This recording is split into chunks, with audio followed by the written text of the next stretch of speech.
Oh, man. Yeah, that was a good nap. I wonder what time it is. Oh, wow, it's 2018? I must have overslept. Hello, I'm Despon. You may remember me from such GSF schools as this one, I guess. Um, yeah, I've been asleep for a while, something like that, and I'm back for the moment. For about an hour, apparently, judging by the length of this interview podcast video thing that I just recorded. So I saw there were some interesting happenings in GSF and wanted to comment on them. And in order to do so, I rounded up Drakolich, whom you also might remember from such premades as the one that probably beat you the other day. Here we are, unedited, for better or for worse, talking for a while. Enjoy.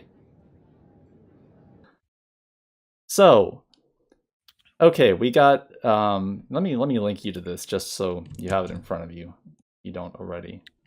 I have Brett's post. I don't have the full post. Yeah. Okay. This is just the page that it's on, and it's three acts in a play basically. Right. Yeah. We start here with Mournblood's post, in which he laments that there is still great imbalance in the Force.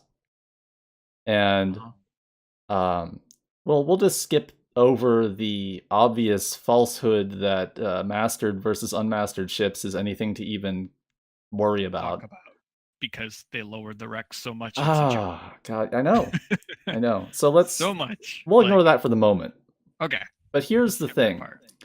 It's the premades of veteran players versus players who are literally brand new to GSF that crushes the life out of that aspect of the game. The premades of veteran players.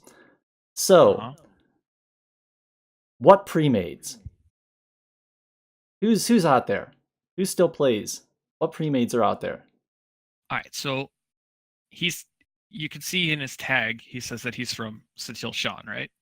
Okay, sure. All right, so we know he's not from Darth Malgus because right now most of the high-end premades are playing on Darth Malgus. That's like where the competitive scene is right now. There's more than one? Yeah, there's still a bunch of premades playing. Wow, okay. Cool. Yeah. Sin still plays sporadically. Okay. That's self-inflicted. Yeah. They were from Starforge. Great pile of groups. We've done a bunch of scrims with them. They've gotten a whole lot better. Especially after the patch, they were still learning and feeling out the game. Mm-hmm. And we did a whole lot of scrimming with them. And then on Satil Shan, it's a ton of solo players. Like no one wants to group there. It's ridiculous. Like it's just a ton of solo players, and like that's probably where this guy's coming from. And the other thing is, there's this like notion that every game is a premade on the other side, because I've done some solo queuing on alts, like just kind of hiding, just to see what people are saying and whatnot. And you'll come in and it's just like, I know the alts that are on the other side, and they're like dedicated solo queuers. Yeah. But they happen to all hit the same game, and then everyone complains that it's a premade, right? And sometimes there's so little players that you do fight the same solo queuers over and over again. So it looks like a premade when it's totally not, because there's only 16 people playing GSF at that moment on the whole server. Exactly. And you get that notion. Now, we still play. We definitely still play.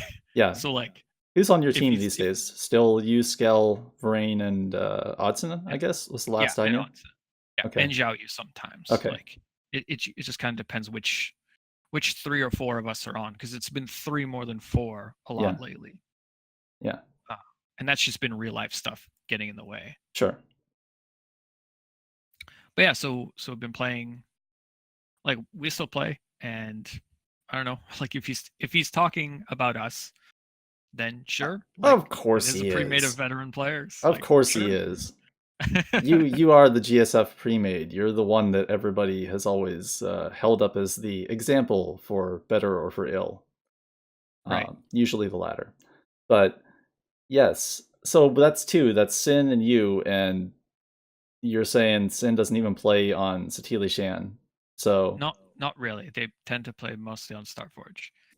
And even then, like these days, it's usually on a group of 2, maybe 3. Like they don't really do the big like double 4-man premades. yeah, we're or not anything rolling like out the ops groups. We're not having the old school double premade stuff going on.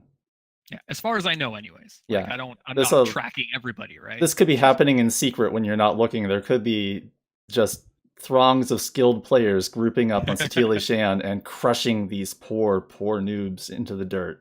Yeah. No, like I do know there were some other guilds, like there was the Guild of Shadows for a little while, and they were doing these big premates all the time, and they weren't. I'm not trying to be mean, but they weren't like super high end players or anything. But because they were actively trying to learn and like focusing and coordinating really well, they were doing really well, obviously. Wait, I thought that coordinating was cheating. No, that's the game. I didn't That's what think you want were to do. allowed to do that because, I mean, that gives you an advantage over people who don't coordinate. So isn't that cheating? It would be if you were playing a 1v1 game.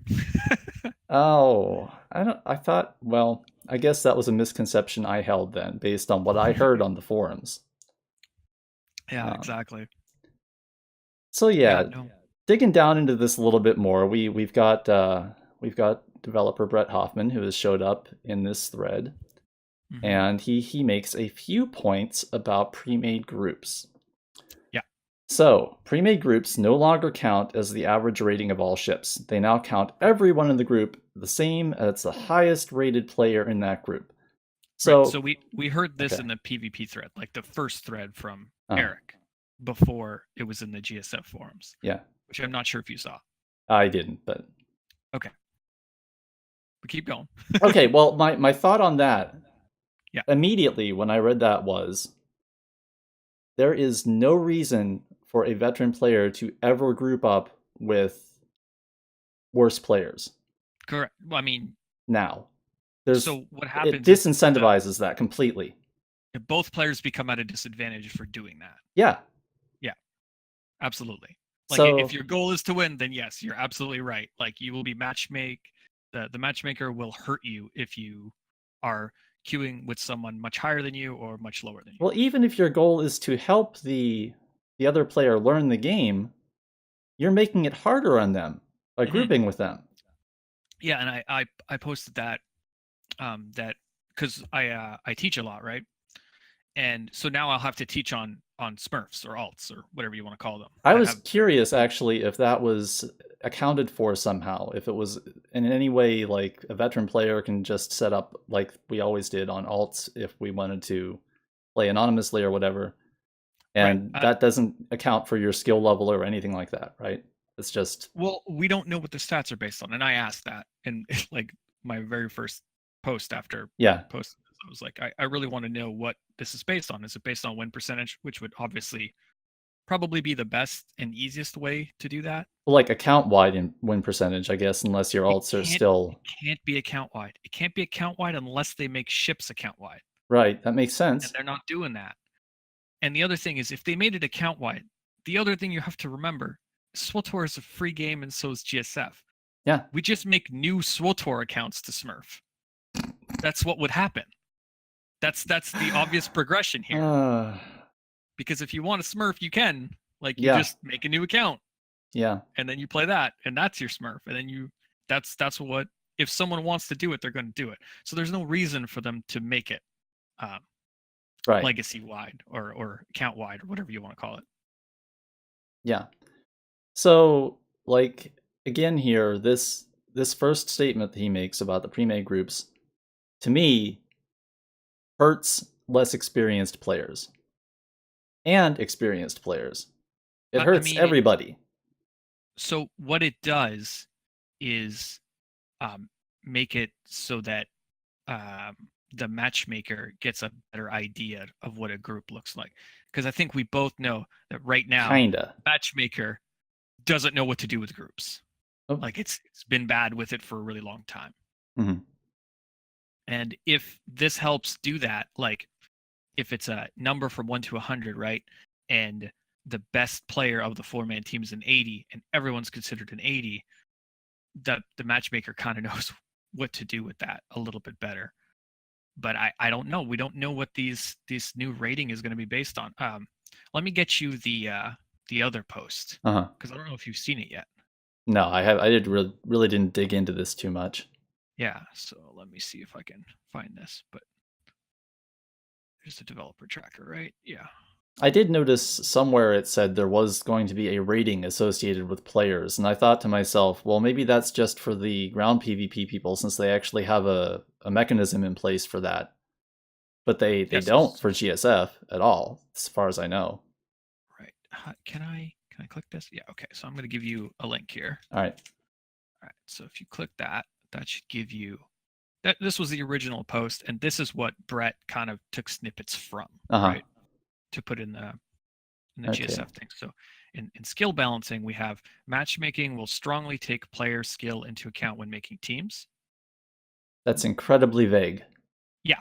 And this is what I'm talking about. I need to know what this is based on. And then we have pre-made groups queuing for ranked, unranked, and GSF will now have their matchmaking skill based on the highest rated member, not the average team's rating. Now, we still don't know what this means. We still know what rated member or team's rating means, right? And then Galactic Starfighter matchmaking has been improved to better account for player experience along with their currently selected ship loadout. Now, again, totally vague. Right, but before we knew what the matchmaking was, right? It was how many games you've played total, how much ship you have on your highest wrecked ship on your bar, and then your how long you've been in queue. Those were the three things. Yeah. Right. Yeah. So now it's going to be that first part of like games played, right? The experience part is being improved. We don't know how. We don't know if it's KDR. We don't know if it's total kills, total assists, total games played, how much wreck you've earned, what ships you play on, your accuracy. Like we don't know what stats is based on. Again, only on a KDR. Only on a per character basis again. So this is totally not like account wide or even server wide, I would assume. It's just on a per account or per character basis. Yeah, exactly. But we don't know. Like, and I hope it's win percentage, like I said, because win percentage at least makes sense. You know, you can rate that. It's something. Yeah. But the hard part about rating win percentage in games where you have random teammates, that's where it gets weird, because you can lose games and it not be your fault. You can win games and it not be your fault. Totally. And solo queuers always, unless something has dramatically changed in the last 6 months, solo queuers were always going to have a much lower win percentage than anyone in a pre-made regularly. So it's reflective of something, kind of, but not really all that meaningful. But it would help more than just games played. Yeah, it would. And so what they are not doing, and what he definitely does not say in here, is that they're not implementing any kind of ELO rating system or anything with a degree of complexity that would actually accurately evaluate a particular player. I mean, he would have said it if they were going to do that, I'm sure. I mean, they want to keep it hidden. They've always wanted to keep it hidden. Yeah. Apparently, there's been some kind of rating for ground PvP since the game came out that no one has known about since they announced it now. I mean, arguably, they've wanted to keep GSF hidden for the last 5 years, too. But, that's another matter altogether, I guess. Yeah. Now, Mournblood's post is just really interesting to me because he's talking about the fact that he wants premades to be split. And I think that's really silly in like any game. Yeah. You don't split up anyone that you queue with. You just don't do that. Because people will stop playing because of that. If you want to play with your friend and then all of a sudden you're against your friend, that's kind of dumb. That is a point that you have made for a very long time that everybody's pretty much just blown you off on because, I guess, competitive advantage reasons, you happen to play with people who are good. So, we didn't start good. Screw your social enjoyment of this game. You've got to suffer like the rest of everybody else. All right, yeah, that's definitely a big issue that kind of gets totally overlooked. Yeah. So that's never going to happen because I don't know of any other game that has ever done it, to be honest. Because they don't have to, because they have Yeah. a player base that actively cares about participating in the game and, you know, playing it as it's intended and not just sitting under a rock or actively tanking games like people do in Yeah. GSF. Now, cross faction queue, like I cannot express how good this is going to be for the game. People It are talking sounds about it good. like it's going to be, it'll be a little bit better, but like what are you going to do about this? Like this opens up so many things for the matchmaker to be able to do. For a big example, right? You have a high powered premade on Empire, right? Yeah. You have two good Republic players, right? Mhm. That are, I don't know, about their level or maybe even better or less. It doesn't matter. Anyways, Sure. now next to that premade on Empire, there's also 6 solo queue players that are great.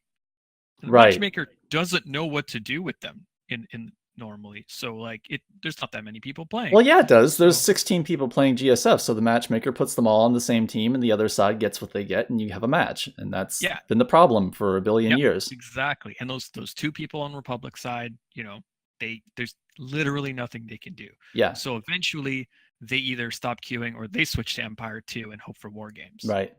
Right. Right. Um, Well, now so war now, games are gone, I assume. There's nothing. Why well, would there? I think everything is going to be a war game, if I had to guess, I is what sort they're of. going to do. Yeah. So now what the matchmaker would do, right, is, take those 12 players and put 6 Yeah. on each team, Yeah. you know? And depending on how this rating works, right, they might put 5 on one team and 7 on the other Yeah. if they think that, the ratings don't line up or whatever. And I saw someone on the forums complaining about, you're playing on a faction and then you hit like 3 people that are just, throwing matches or not Yeah. contributing, right? And they're like, well, I go to the other faction to get away from them. You won't have to do that anymore because it'll line them up Yeah, but against each other. they're still going to be there though, is the problem, and that's Well, of another course. completely separate issue that actually I did notice someone else on the forum rightfully complaining about a couple of days ago. Yeah. Yeah. But And but I mean the matchmaker, unless they're grouped, right? Because then the matchmaker can't do anything. yeah, well, that'd be great. That'd be a high-powered Yeah. pre-made right there. Yeah. Yeah. You have the other end of the spectrum, this like low powered premade that doesn't care. But even if they're grouped, then it still kind of knows what to do, right? Because it gives them like a really terrible rating because they keep doing this. Yeah. And then, from there it can figure out what to do. This is all like, this is me being super optimistic as usual. Yeah, I agree. It is. But it can't get worse. Well, so let's move on to this third point. Sure. Given this, a pre-made group with at least one highly experienced player would be more apt to be matched up with less experienced, less upgraded players. This, to Right. me, immediately said that if you are going to run a pre-made, you better fill it with 3 other good people, or you're going to have a team full of garbage, and you're going to have a miserable time playing the game. Assuming, yeah, if you have one highly experienced player, then yes, your 3 other slots or two other slots or whatever need to be as good as you. Like Right. I mean, basically it. this basically again is another disincentive for people to group up with lesser skilled players for teaching purposes, for balance purposes, for whatever purposes. Right. Or maybe it's an incentive to solo queue. Like, I don't know what exactly this is supposed to tell you to do if you happen to be someone who actually knows how to play the game.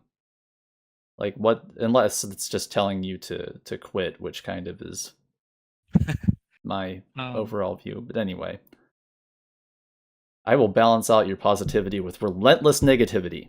Fair. I mean, it's good to have both sides.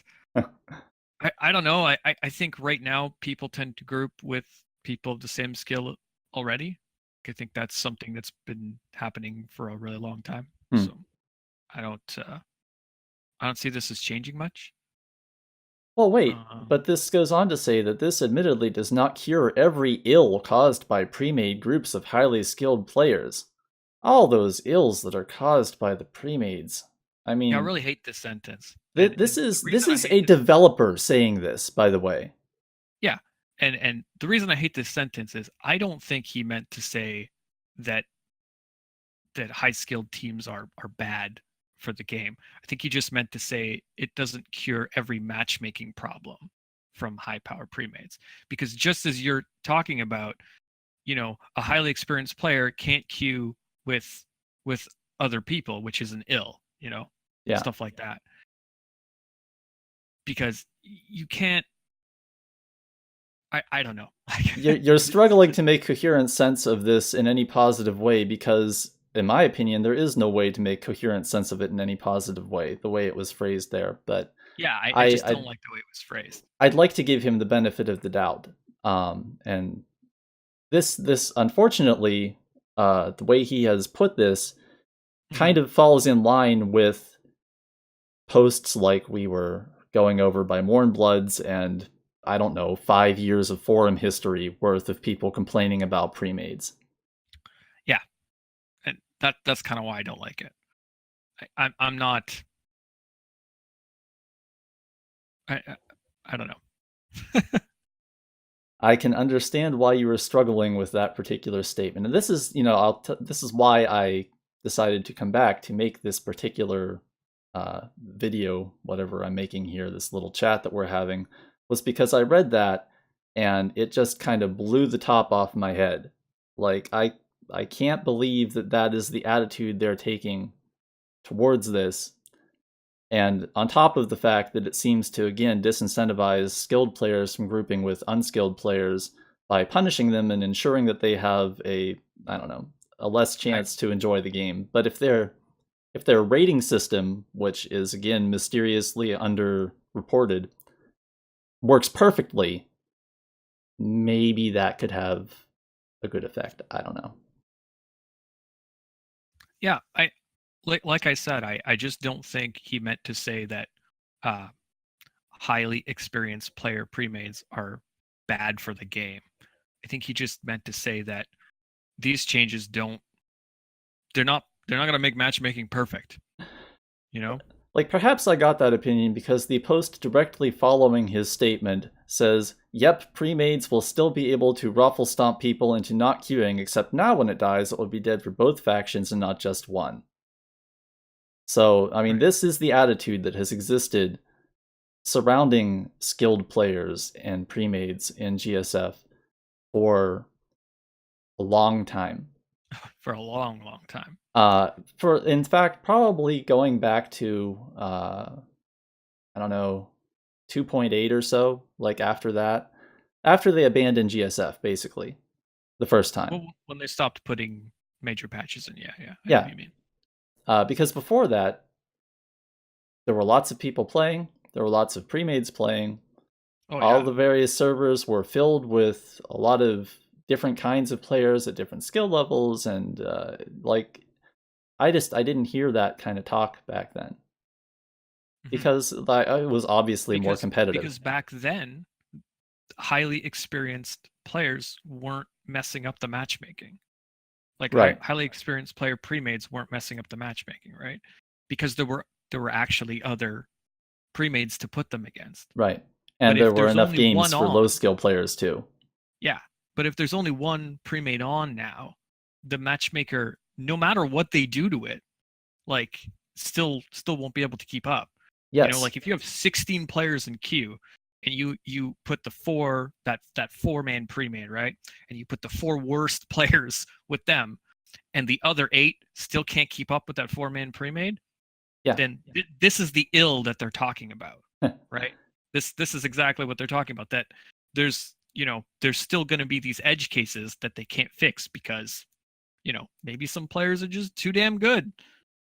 It's less edgy of a case than this is an illness that they caused themselves and let fester for several years before they decided to do anything about it, and that's the state that their game is in now. And either way, I still think what they're doing is great. I mean, this is fantastic. I think it is, the cross faction is a good idea. It's a shame that they can't do cross server on top of that and just have everybody in the same pool. I mean, that would get obviously the best matchmaking possible out of it because you'd have the biggest pool of players to draw from.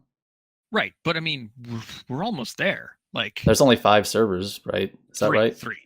3? Well, I mean, there's 5, but no one plays on the other 2. Really? Really? Like 6 months ago, at least, I was, this 6 months is a lifetime in the or in eternity in the lifetime of a game. I was playing a lot on what's the one that I abbreviated as LV on here? That was like the French Leviathan? one or something. I guess is that the French one?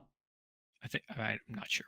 I think there's I was Tulak Horde and Leviathan. Yeah, I was playing on both of those. I think Tulak Horde's the German one and Leviathan's the French one. And again, 6 months ago, I was getting fairly consistent pops on both of them for a while. Okay. This was right after the patch right? dropped. Yeah. Right. So a couple of months after the patch dropped, some guys from Darth Malgus wanted to organize like an 8v8 thing, and they wanted to do it on a less populated server. Uh-huh. So they picked the Leviathan, I'm pretty sure. I'd have to go back and check, but I'm pretty sure the Leviathan is what they picked. Yeah. And no one could gear ships. Wow. Because they couldn't get pops, even at prime time. So like people either had to transfer ships in, and not everyone was willing to do it, and they actually couldn't get enough people to do their 8v8 thing. Wow. So they ended up moving it back to Darth Malgus, where pretty much everyone has ships there because there's lots of people playing there. But, and because it was previously what was previously? What was the server? The big Red Eclipse. The Red Eclipse, thank you. Yes, how quickly I forget, obviously.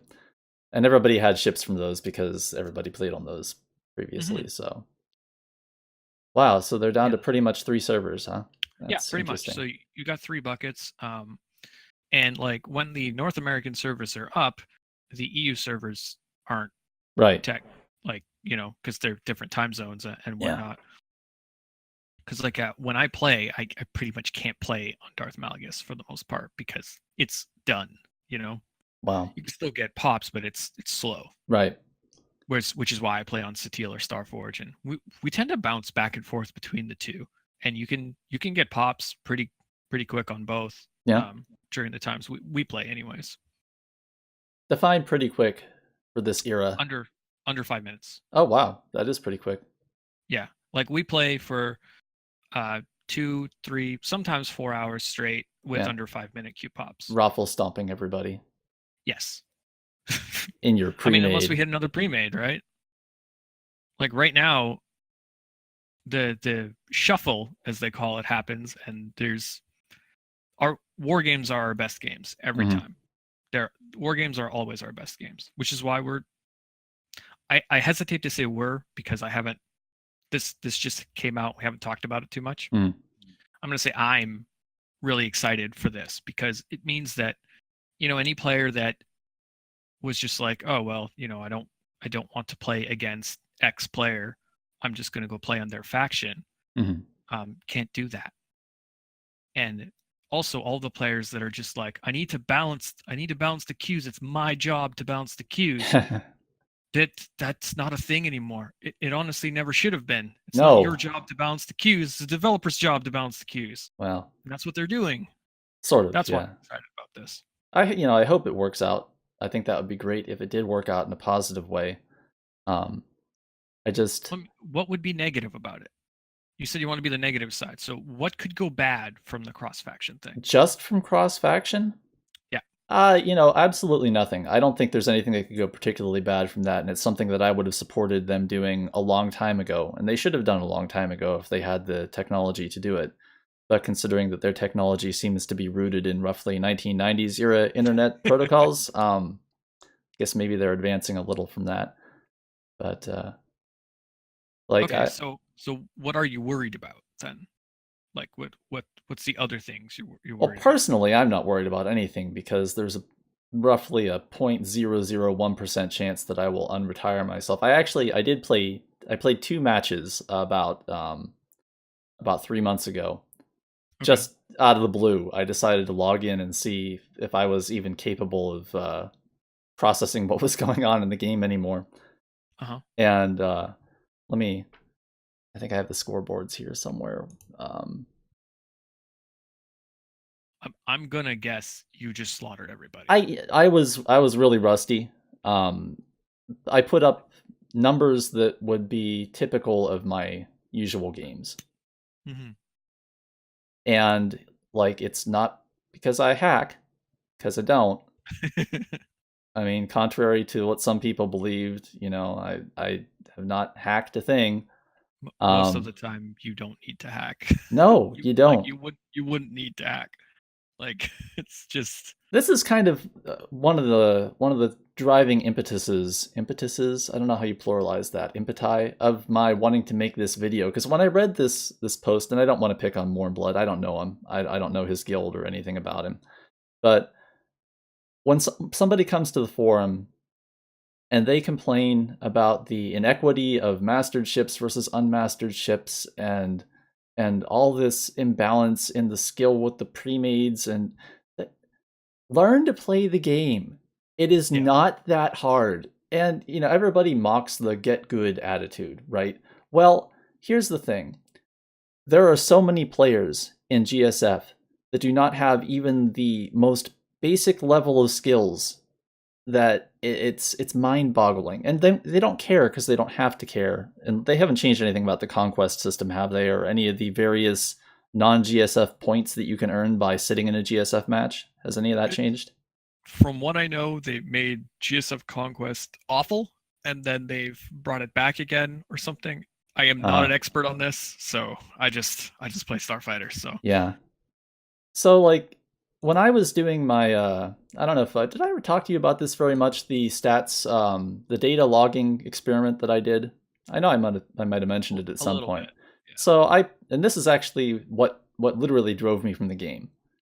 Over the period of about 2 weeks or so, maybe it was a little more than that, 3 weeks, whatever it was. I actually have it dated here. I started on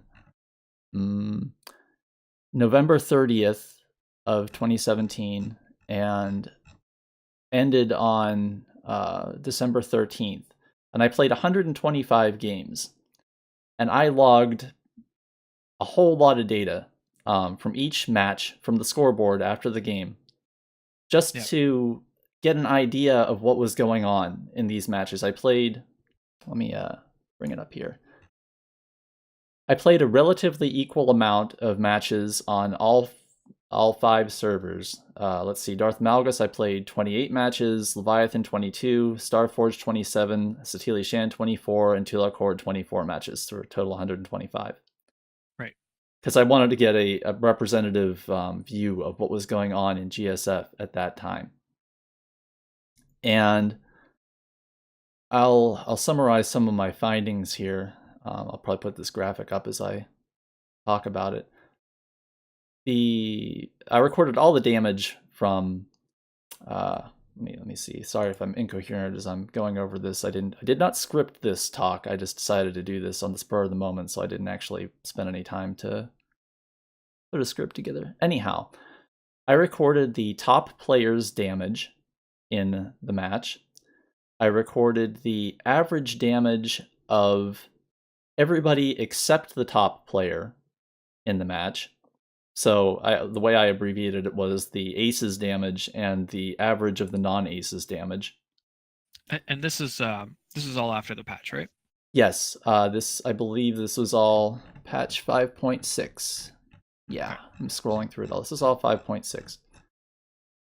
And I also recorded the top kills, whoever had the top kill amount in a match, and the average of the non-aces kills in a match. And the other really crucial bit that I recorded was how many 0-kill players there were in each match. And I recorded this for both sides. So this is all based on the scoreboards and getting all the stats for each of the games. So what happened was I found out that the percentage that an ace's damage exceeded the average non-ace was 129%. So the ace player, the best damage in a match, was 129% better than the average of everybody else in the matches overall.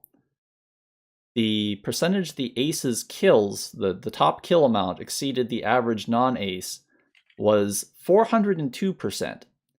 So the best player in a match in these 125 matches was killing 4 times as many players as the average score from the rest of the players.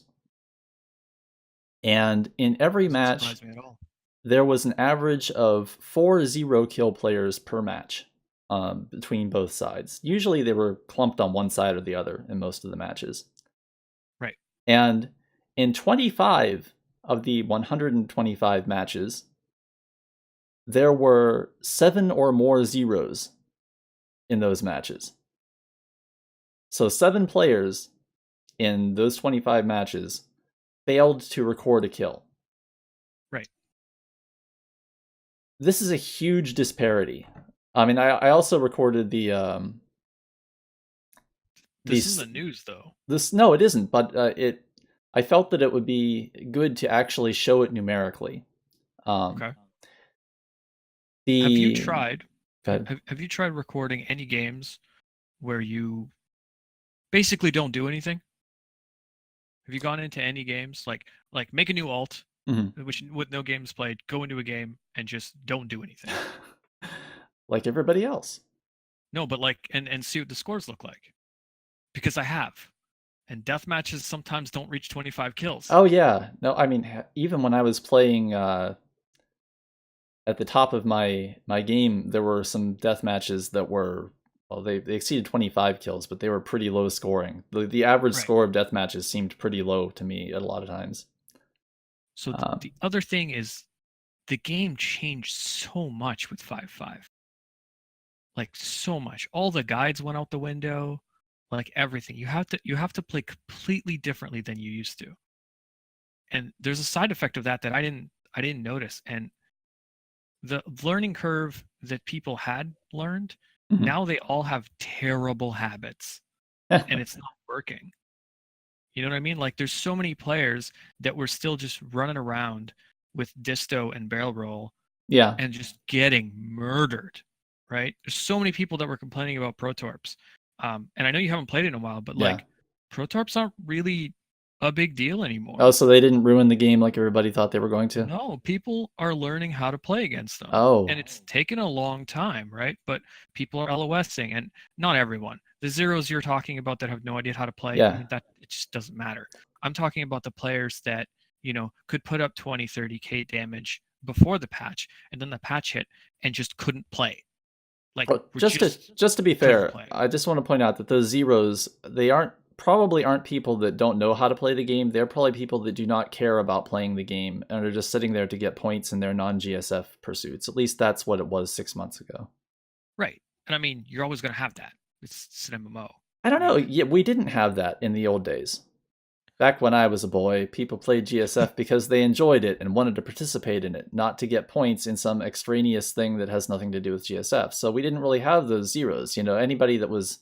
Sure, you had people that were bad, but they didn't stay that way for that long. Right, but back then, there were no rewards other than GSF rewards. Yeah. Okay, that's your point. All right. I mean, playing GSF was a reward in and of itself, because it was a game that people enjoyed, believe it or not. And nobody was being forced to come into GSF because it was the most efficient way to get points for their non-GSF thing.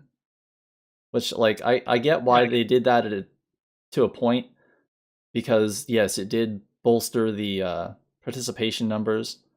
And actually, it's not the Conquest wasn't the problem. I mean, when Conquest first dropped, it seemed like a problem. But when the command experience points thing, that was the real problem. Because that didn't, as far as I recall, that did not require as much actual participation. Like for Conquest, there were rewards for actually doing well in GSF matches, if I remember right. Right.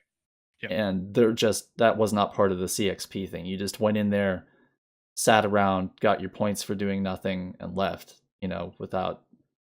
If you didn't care about ruining other people's fun, it was probably a really great way to get your non-GSF points. Right. And I don't know. I guess I'm just used to players doing that. I mean, if you don't have a penalty for doing it, people are going to do it. In a large enough game, in a game that has a big enough player base, you probably wouldn't run into that, or at least the people that cared wouldn't run into that because they'd be playing against other people that cared because the Right. matchmaker would put them against them, and whoever was trying to get their freebie points for sitting around could do it in a little corner against other people who don't care about the game, if that was the Mhm. case. Yeah, and I mean, I think cross faction is going to help with this exact thing. I mean, it's not going to get rid of it, but it's going to help. So I'm all for it, and the ratings are going to help. So one of the other interesting stats that I had that I collected data on was the number of blowouts in both modes of the game. And I'm curious if your anecdotal evidence will support that this is either held up or changed in some way. Okay. I defined a blowout in domination as a score differential of 600 or more between the two teams. And in TDM, I defined it as a score differential of 30 or more between the two teams. And back then, I found that 40% of Dom matches were blowouts, and 25% of TDMs were blowouts, which actually surprised me. I thought it would be a little bit higher for TDMs. But the 40% of Dom matches being blowouts seemed kind of staggering to me, honestly. All right, so it's not to me, because let's assume that one team is a little bit better than the other, but just a little bit. They're probably going to hold a 2-cap and play defensive and just win the game from there. And that's 1,000 to 500. Well, that's still only a 500-point differential, though. So that wouldn't qualify as a blowout in my scheme. But my point is, like, so that's a really close balanced domination in my view. I see. Okay. So for it to be a blowout to me is more like, in domination is more like an 800-point deficit. Like, is what I would say, because it means you held a 3-cap and you didn't just hold a 3-cap for like a little bit of time. Like, you didn't just get a 3-cap and then lose it. You got a 3-cap and you held it for a long time, and then they got a node, or something like that. And that to me is a blowout in domination. Well, just holding 2 forever, like, I don't know. As I scroll through this, I'm just going to run off the score differential in the Dom matches that I've recorded. So they're going to be ridiculous. Well, I'll just go with the blowouts because you mentioned like 800 points as a baseline for you. So we've got 635, 846, 632, 739, 913, 654, 900, 910, 687, 629, 700, 900, 900, 900, 900, 800, 800, 798, 939. So the majority of them actually were over 800-point differentials. Yeah. And like, I think at the time, a lot of what I was noticing was an entire team would just immediately stack itself on one satellite and never push out. Yep. And that was it. Like, they wouldn't even try. There was no trying to win. Period. And that was very frustrating for me to watch. Yeah, I hate that play. Like, I don't understand it myself, because I always have to try to win. Like, I can be solo queued against like an 8-man pre-made, and I'm still trying to win the damn game. And I'll still get wrecked and whatnot, but I'm still trying to win it. I don't know. In deathmatch, I'm still trying to get killed. I'll play really defensive because I don't want to give up kills. Yeah. And if 3 people are chasing me, to me that's a good use of my time. Now, if the 7 of my team can't beat 5 of their team and we're still losing, I mean, that's just a lost cause. There's nothing you could do. The teams are just a balance. Now, these experiments. What if you had switched factions after every game? Do you think your data would have been different? I really don't think so. And what I can rattle off a couple more numbers for you here. I mean, it might have been slightly different, but probably not all that much. Like the average damage, the average ace damage across those 125 games, which I wasn't always the ace on my team. Well, most of the time. Yeah. No, you're a good player. was 75,520 damage was the average ace damage on my team, versus 20,179 damage was the average non-aces damage. Okay. And on the other side, the average top damage was 52,000 for the ace and 18,000 for the non-aces on average. How many of these 125 games did you win? My win percentage was 65.6. Okay. Which is pretty consistent with, and this is almost all solo queue. I had a few group queues in here, but it was almost all solo queue. That's about roughly consistent with my career averages. Yeah, it just, I don't know. Like you're talking about stats, and you win 65% of the game. So 2 out of 3 games you win, right? Yeah. Basically. Yeah. So 2 out of 3 games you win, and your ace's stats in a lot of the games are so much higher than the other ones. I don't know. It just sounds like you're a really good player. Like well, how did I get that way is the question. You know, did I hack? You put the time in. Did I cheat? Did I need a pre-made to accrue these stats? No, you don't need a pre-made for stats at all. So what did I do? I learned how to play the game. Yeah. My solo queue only character stats are ridiculous. Yeah.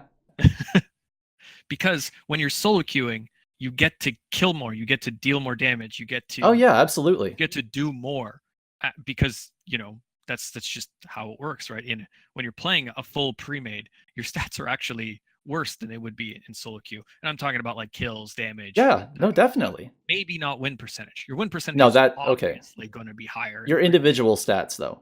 Yeah, but your individual stats are going to be much lower, and that just makes sense because there's not as much damage. There's not as people going around. That's a common myth, though, that was when people actually still cared about GSF and such myths were perpetuated.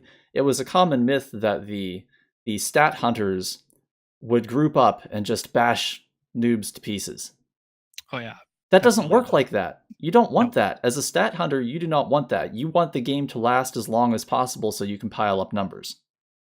I mean, I remember Nemris talking about this and how when we played with our group on the same faction as him, he would stop queuing because we were taking away from his damage numbers. Like he was all about his average damage and average kills per game, and he wasn't keeping up with those numbers when we were on the same team as him. I mean, seriously though, it's really funny. It is funny.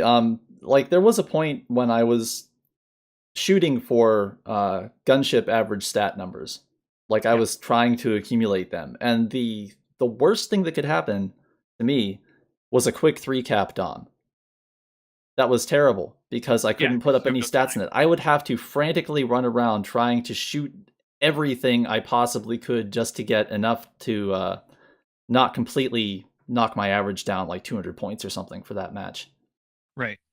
So that was very difficult, but yeah, in this 125 games that I collected the data on, I managed, I think I actually did keep it over on, I want to say on Leviathan, I had my strike fighter damage over 100,000 average damage per game. Right. On that server. And it's fun to pick up those stats, and the thing that I guess the point that I was trying to make with all the stat collection and looking at these numbers is there's nothing stopping anybody else from doing the same kind of stuff that I do. Like, I am not superhumanly skilled at games. I don't have the reflexes of a 20-year-old. I am not an incredible, savant at game playing. It's practice of knowledge. Yeah. That's all it is. If you learn to play the game, if you apply yourself to it, as long as you're not gaming on a 1984 Macintosh computer or something, you have current gear. You're not looking at a slideshow that's going by at 2 frames per second or something. You know, if Sure. you're not handicapped by the technology, there's no reason why you can't learn how to participate and do well in a game. Like anybody playing GSF can do more than the average 20,000 damage that I saw coming off of the non-aces. If you set your mind to it, there's like no reason why you can't do that. And that's kind of what gets me so mad about a lot of the posts that complain about various trivial aspects of GSF play. Yeah, because if you watch a video of them playing, they're not even changing their power settings or something like that, right? Right. Like they're just immune to some mechanics in the game or something like that, and it upsets me so much. Mhm. And that's why I'm always trying to teach people. I admit Get them that to sin. like GSF does not make it easy, or I mean it doesn't anymore. Still doesn't. Like they never improved the tutorial like we begged for many years. Hey, I'll take what I can get. Yeah. This new patch and then this cross faction thing is just so huge. There are improvements. Like if it had happened 3 years ago, it would have made a difference. You know, I don't know what it's overall going to do at this point, but yeah, it's good. Cross faction is good. The nebulous nature of these ratings that they're going to assign to people for matchmaking, you know, we'll see. And I have issues with the pre-made stuff, but you know, this is coming from someone in me that, again, I rarely flew in a pre-made. Yeah, I know you as a solo queue player, basically. And most of the time when I flew with you, and Varane will attest to this, I was screwing around on some stupid build that had no business being in a game. So, you know, unless it was clearly against other pre-mades, you know, I was trying to make my own fun by setting up some interesting challenge to see if I could turn a Type 3 bomber into some kind of killing machine. God, spoilers, I really didn't do that too well, but yeah, we do that so much. I've been playing Ion Hero so much the last couple of months, where I Ion Hero is where I play just Type 1 gunship, and I only use Ion Railgun. Yeah, I've no done lasers, no other slug, just only Ion the entire game. And on top of that, I put the restriction on myself that I'm trying not to kill anyone. Oh yeah, I'm trying to have a 0 at the end. Yeah, that's fun. And this was all from Alric Fastbowers. God bless that man. His posts are the greatest. This was all from his post about how really good players, when they steal the kills from other players, they take away the dopamine or whatever, right? Yeah, we've your dark triad vampire impulses made you steal everybody else's joy. And we've code worded it as brain juice now. So whenever I ion someone 3 or 4 times and I leave them in dead space and some random person comes along and gets a kill, I call that giving them brain juice. And, you know, it's important to supply your teammates with brain juice. Yes. So, I used to, I had a couple times I tried to go for 40 assist games and landed them. And that was the way to do that. Like I was furious if I killed somebody accidentally. Like I would hit someone with Ion Splash and they blow up and I'd be like, ah, damn it, that would have been an assist. Exactly. It's very fun. And these mini games, you know, you create your own fun, right? Yeah. You kind of have to. Yeah. In the absence of a serious competitive scene in a game that's clearly designed to be serious and competitive, if they play their cards right. Yeah. So when we play with a 4-man, though, we still get good games. Good games are still happening. People talk like we just play all night and they're all 1,000 to 0s or 50 to 0s, or, you know, stuff like that. And a lot of the games are, granted, but we still get good games, and that's the reason we still play. You know, I'm not looking for good games as much as I used to anymore. I pretty much just play to play. You know, I've fun with my Ion Hero. We laugh. We just shoot people, you know, and whatnot. And I used to really push to find other premades and whatnot. But honestly, I've been playing so long, I just don't care anymore. I just play. So whatever. That's why I'm excited for the cross faction, because hopefully the average of the games, or the whatever, we'll go up a little bit. That was That'll be what, fun. that was my whole goal with GSF School, was to try and bring the floor up. Just to Hmm. bring the level of competition from the bottom up more, so that people would have more fun and there would be fewer blowouts and people would be better equipped to participate in the game in a meaningful way. So I want you to know your videos have had more of an impact than you think they have. Hmm. Because we run into a lot of players where I'm just like, okay, like they'll ask me questions, and then I'll be like, okay, well let's start with the basics. Have you watched Despon's GSF School videos? Hmm. Because they're great intro videos, and they're like, oh yeah, I watched those. Those are great. Those That's taught me good. everything I needed to know. And I'm just like, okay, well let's move on to a little bit more advanced stuff, And sometimes these are players that have less than 10,000 damage, but they were still told by their friends to go there first, Yeah. you know, and they started off at a better spot. So it helped. Like, Yeah, even I'm if you glad don't to think hear that. it did. Like, I am glad to hear that and that people got some use out of the channel. It's why I left everything up. I've considered at various points if I should update anything to be more current with the scene as it is now, but I think the advice still stands because most of it's pretty basic anyway. yep. The Well, I mean, you're teaching the basics, so it's not too much to change there. I mean, you probably could have something about protorps. I feel like people aren't respecting missile locks enough in the game still. that's And honestly definitely way better than when it first came out. that's pretty advanced on the skill spectrum, is worrying about Right. missile locks. Like just learning to shoot, learning how to lead your shot. You don't even have to lead your shots. You just have to aim at the reticle. It's Yeah. not that hard. Like when I see people in matches that have 200 damage at the end of a match, it seems almost impossible to do that little, to hit that few, unless you're not aware that there's a range on your weapons or That's what's that, happening. It's know. the range indicator and the behind line of sight indicator. Mhm. That's the two biggest thing when I'm teaching a player that is really really low damage, right? And Yeah. I message them and I'm just like, are you new? And they're like, yeah, I don't know what I'm doing.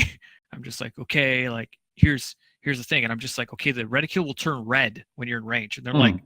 oh, I thought when it was gray I just had a lesser chance to hit. I'm like, oh my god, Yeah. and that's just badly communicated, because sometimes when it's red and you shoot, nothing happens because of evasion. So they think that gray just means you have a lesser chance to hit, so they're just firing the entire time. I mean, that's all in the tutorial and the lack of GUI indication for the whole evasion thing that people Yeah. just have no capacity to really catch on to intuitively. Like you can't just sit down with GSF, ignore the tutorial, and really understand that stuff without looking into it and actually finding out what is causing your shots to not do damage to people. Yeah, just like imagine if when you aimed at the cursor and it was gray and you clicked, right, and it's Mm. out of range immediately in yellow, you know? Yeah. I think people would be like, oh, like immediately they would know. Or it And popped up evaded fly text on it when a oh yeah, shot was, I've always wanted that. it'd be a pretty simple change, at least from an outsider's point of view. Like Yeah, we don't see I what's don't really know underneath. what the Byzantine spaghetti state of code is in GSF that would necessarily prevent them from doing that, but it could be a giant behind the scenes mess that is impossible to dig into and actually change such a seemingly simple thing. Yeah. But if that could be changed, it would probably make a lot more sense for new players to understand that. Yeah. But anyways, from the post from Brett, I think one of the big things to notice is that they're doing what they can to help the matchmaker, and I really wouldn't look into this like does not cure every ill caused by premix groups thing too much for people reading into it, because I don't think he meant to say that they're a bane of the GSF existence or anything like Perhaps that. somebody in a position of authority posting on a public forum ought to more carefully weigh their words when saying Yeah, something like that. I yeah, mean, for sure. if there were groups of highly skilled players left in GSF, it would probably be offensive to them to look at that and read such terminology. yeah. Anyway, I guess cross faction good. I'm glad they're doing it. I hope it helps. Um, So any plans to come back? well, Is there a Despon reunion tour coming? I've found that since I stopped playing GSF, that my overall productivity in life has risen considerably. I'm accomplishing many more things that I set out to do than I was back when I was playing 125 matches in the span of about 2 weeks. Right. I wonder why. Um, I yeah. mean, this all sounds like a reason to come back to me. I mean, I think you might be being too productive. My bank account disagrees with you on that front, but Yeah, I mean, that's cool. I'm glad. I'm glad everything's working out. you never know. But I we do might show miss up you out again. there. Like I will admit that I have felt nostalgic for the game. Um, there's mechanically a lot to like about it. I feel like if the overall level of play is roughly the same as it was when I left, that if I played in any kind of frequent capacity, that I would probably succumb to the same madness that was getting me when Well, I I. can tell you there's a lot more organized events Hmm. because someone that's more organized than me has started running them. Oh, really? Yeah, I think it's Red Phantom is Oh, his okay. name. Yeah. Has really taken it upon himself to, and I was going to do more of my super serious nights on the forums and whatnot. However, he's gone above and beyond. Like Yeah. they're doing bi-monthly events, doing Wow. like 2 events a month, basically, where they're and it's even more organized than I used to do it. I used to just be like, okay, let's get 4 mans together and just hit that Q button. Which, Yeah. by the way, cross faction is going to be so good for like the super serious night type night where you have a bunch of 4 man premades on and everyone just hits go. This is going to be so good for events like that. If you can round up the premades, yeah, I would say you're probably right. Especially if you happened to go to an off-brand server, like if there's no one playing on Leviathan or whatever, and you had enough people, then yeah, you really could run a super serious event a lot more easily Well, I in that just mean case. because I always had trouble with faction balance. Yeah, Was that was always the always a hardest problem. part. Sure. Yeah. It was always a big problem, and this would kind of fix that. You know, you could have 4 premades on one side and one on the other, and Yeah. it'd be fine. Plus, you had those However, weird situations where even when you had everybody queuing up at the same time, the matchmaker would just sit around like trying to figure out some kind of like advanced math problem or whatever, when all it had to do was start the match with the people that had already pressed the button. But yeah, exactly. Anyways, with Red Phantoms thing, they do yeah. coordinated 8v8s Huh. where everyone's in voice, and they get the 2 teams on both sides to hit Q, and then when everything pops, they hit go and they do like these crazy 8v8s, That sounds and like 16 players cheating to me. and it's fantastic. I mean, I've been to a couple now, and it's great. I Yeah. mean, my only problem is that they're scheduling them really early for me, Yeah. so I have trouble making them, and it's often during the week, which apparently they have better turnouts for, which sucks for my team because we could only really play on the weekends at those Hmm. times. But it's still really cool, and yeah. So Well, good. I'm glad that stuff is going on. The people are taking an active interest in that, and yeah, I hope the changes have a positive impact. Don't demonize good players. I'm just kind of speaking in general to yeah, the GSF community. Don't demonize good players, and don't try and chase them out of your game, and don't assume that they're all ganging up on you, um, or that even that everybody else is in a pre-made. I'll mention an interesting little user interface fact from a different game that I was made aware of. There's this relatively obscure PvP game called, I think it's Overwatch, and in that game, when they show a group at the beginning of the match, there's a little link between each of the people that are actually in a pre-made, so you can literally tell that they are in a grouped pre-made. right. In GSF, you don't have that, which leads to the situations which I faced many times, where people came out like I was in a courtroom accusing me of being in a pre-made again, And you like it was a large crime, and I was literally solo queuing like I usually did for, you know, right, whatever. but here's the big thing about this. Even if you were, it doesn't matter. No, it doesn't. Totally not. You should be. Like, it's a team game. Focus on your own performance. Focus on not on what the premades are doing or what everybody else is doing. Like, focus on improving your own performance. And I don't know, if you know the people that are doing terribly on your side, maybe try and help them out. Maybe form a premade yourself. It's not going to get you in trouble. You know, you can bring them along and try and teach them a few things if they actually care about the game. And, you know, the path to a better GSF comes through the players caring about the game and their own performance and not looking to knock down everybody else, in my opinion. Yeah. And getting more players in general, which the cross faction hopefully will help with.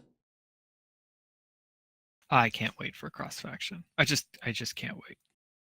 I'm so excited for it. Like, it's going to get me to play more for sure.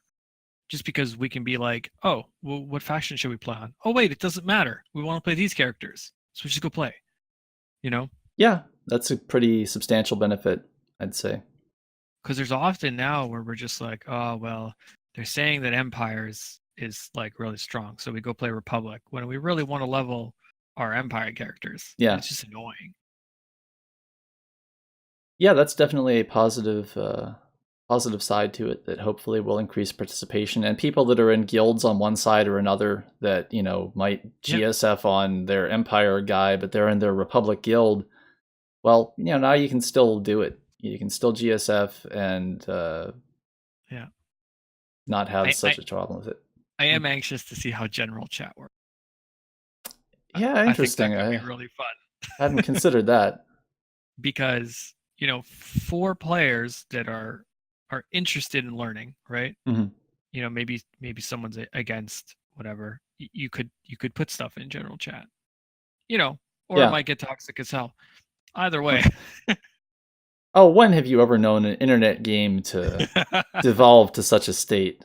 Communications are usually a very reasoned discourse and at a high level in these chat channels, from my experience.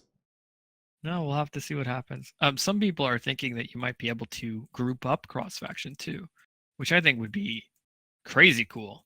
Because then if someone only has Republic ships, they could play with their only Empire ship buddy, you know, or whatnot. That'd be great. That seems like it would require an extra level of user interface stuff that doesn't exist in the game at this point, but who knows? I don't know how they're handling it. It would be neat if later on that's something they wanted to do. That would be cool. But you're breaking immersion. Well, I mean, they're already breaking immersion. People can go to role-playing servers and... Oh, wait. Crap. No, you can't anymore. There aren't any. They're all role-playing servers. That's the secret. Oh. Well, I guess the role players can learn how to play a different role then, if that's anything that people are concerned about now. Now, for the state of the game, though, they had to do something like this and should have done it a long time ago, just to get more people into matches. And I don't know. I don't know what else to say. Just that I'm pumped. That's all.